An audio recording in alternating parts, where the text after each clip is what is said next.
best-selling author of a book titled The Amateur, Barack Obama in the White House. Ed Klein is also former foreign editor of Newsweek, former editor-in-chief of the New York Times Magazine, and is a contributing editor of Vanity Fair. So, Ed Klein, welcome to the program.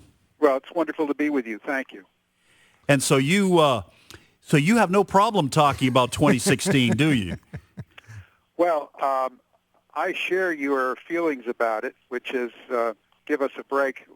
Can't we wait another year? But the fact of the matter is that both the potential candidates and, more importantly, the mainstream media aren't giving us a break. They're already talking about it. There's no question in anyone's mind that if Hillary Clinton's health holds out, she has every intention of running. There's discussion that Joe Biden is thinking of running against Hillary in the primaries. Hold on a minute. I'm sorry. That was a laugh out loud moment.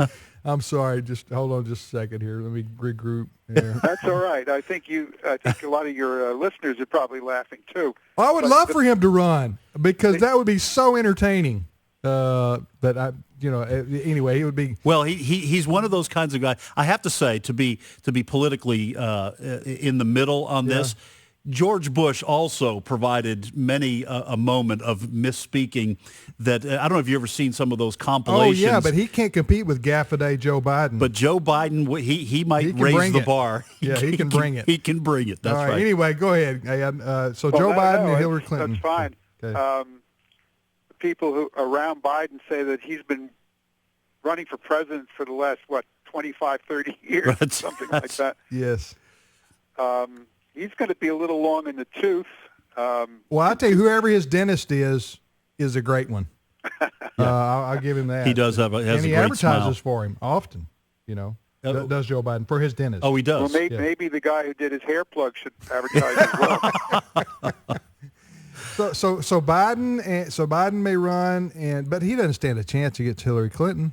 I don't think he does either, unless Hillary stumbles badly, either because of her health, which I think is going to be not an issue, but could be, or if there's stuff about Benghazi that we haven't heard yet. Right.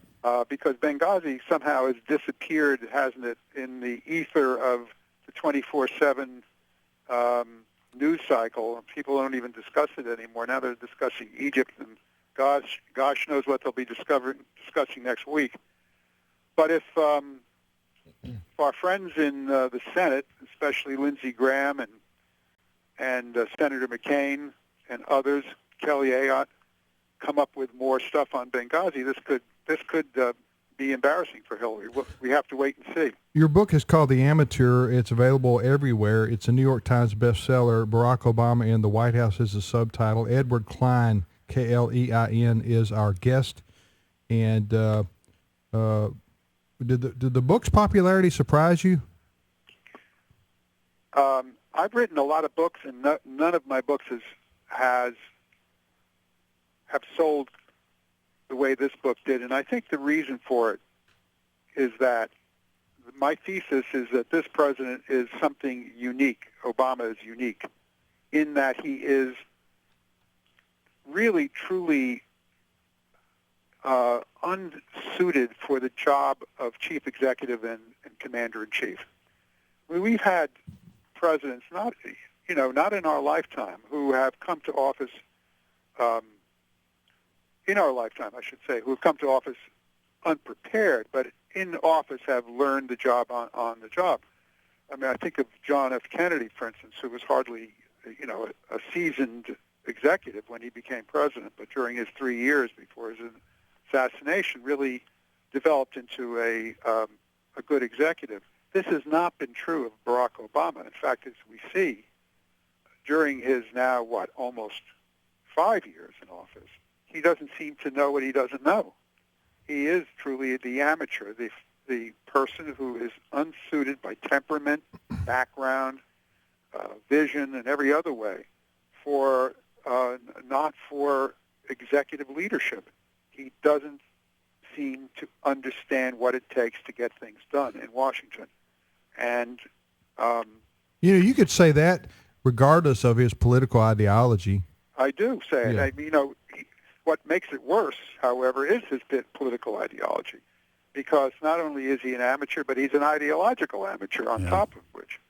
But you're right. The amateurism is irrespective of that ideology. I was looking back over the last, going all the way back to the 60s, maybe even further than that. Americans traditionally, when given a choice, have liked governors to be That's presidents. Right. We've liked governors to be presidents because we feel like that experience, whether they be Democrat or Republican, we feel like that experience prepares them best to take the step up to managing the country. Because they're similar. The scale is different, but they're similar. So you have LBJ, you have Reagan, Carter, you Clinton. have Reagan, you have Clinton, you have Bush. There's some scattered. Nixon was a senator, right, and a vice president. He wasn't governor of California? He wasn't? No, Nixon wasn't. Okay, he was Correct a me if senator? I'm wrong, right, Edward? Okay. He ran for governor and lost. Right. Okay.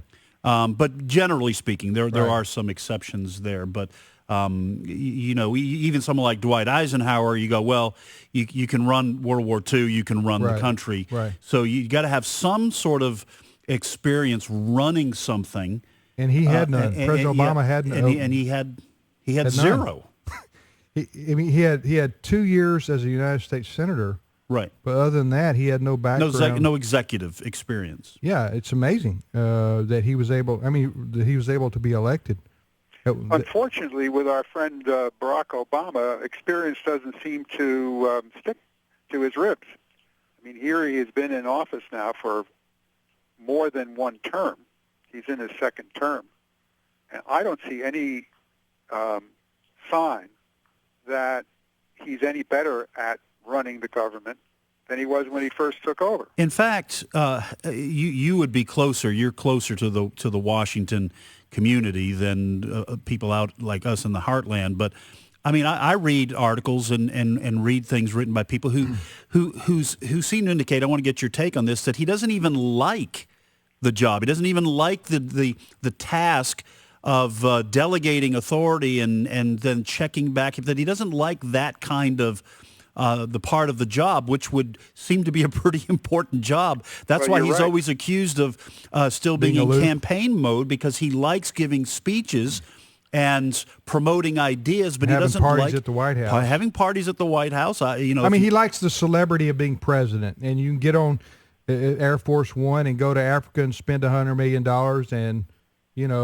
and go to safari, and promote your ideas. Promote your ideas. And so, he likes promote your ideas. So, he likes the celebrity of being president and all the perks that go with it. But the everyday grind of governing and understand, like Clinton did. He was a master at this, understanding the minutia of legislation. Right. Being able to articulate those things. He's not into that. Is that what you hear, Ed? Lawrence Summers, who was Treasury Secretary under Bill Clinton, and then was the chairman of the Council of Economic Advisors under Obama, saw both of these men close up and personal and could make a comparison. And he has said on the record that whereas Clinton give him the chance to indulge in the minutia of getting things done in Congress, talking to people about compromise, striking deals, making things work. He loved that stuff, and he loved the give and take. Whereas Obama, says Lawrence Summers, really did not like the people he has to deal with. He doesn't enjoy. Not only doesn't he enjoy the actual give and take of politics, but he doesn't like the people who are in politics. He thinks of them as somehow less principled, less moral, lesser people than himself. And the condescension that he shows to these people. And I'm not talking only about Republicans. I'm talking about Democrats as well, on both sides of the aisle. It creates a lot of resentment in the Congress toward the president because they feel his contempt. And, the thing about being a human being is if somebody doesn't like you, you don't like them back. Right. So we have a dysfunctional Washington, partly because, everybody says, oh, it's the Republicans who are throwing up obstacles. But in fact, this president has created as much dysfunction as anybody.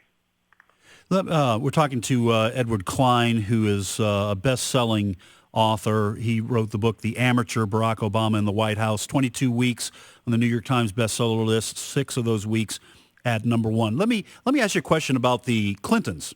I don't agree with a lot of the politics of Bill Clinton, but I respect his intellect. And I think he was a very smart man. He was a very, very tough politician. And so I never voted for him, but I do have respect for his political savvy. What have you heard about Hillary in terms of the similarities or differences with her husband, Bill Clinton? Would she be more ideological like Obama, or would she be more pragmatic like Bill Clinton? Bill Clinton always struck me as being a pragmatist. His party gets trounced in the 94 midterm elections, so he triangulates and wins re-election in 96, signing welfare reform, all those kind of things. Who is Hillary more like? Well, that's a very, very good question.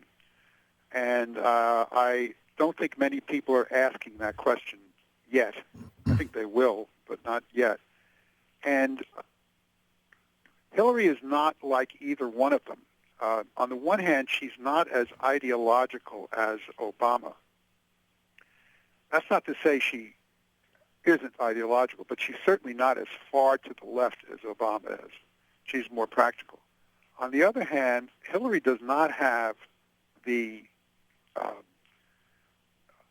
built-in talent that her husband does for political give and take. She doesn't speak as well as he does.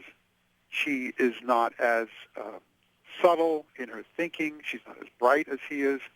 She's much more cautious, more apt to take the tried and true measures, whereas Bill really could create political opportunities as he went along. I don't think Hillary has that talent.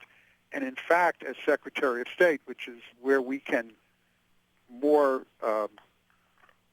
easily see what kind of an executive she will be, there was very little vision during her Secretary of State-ship.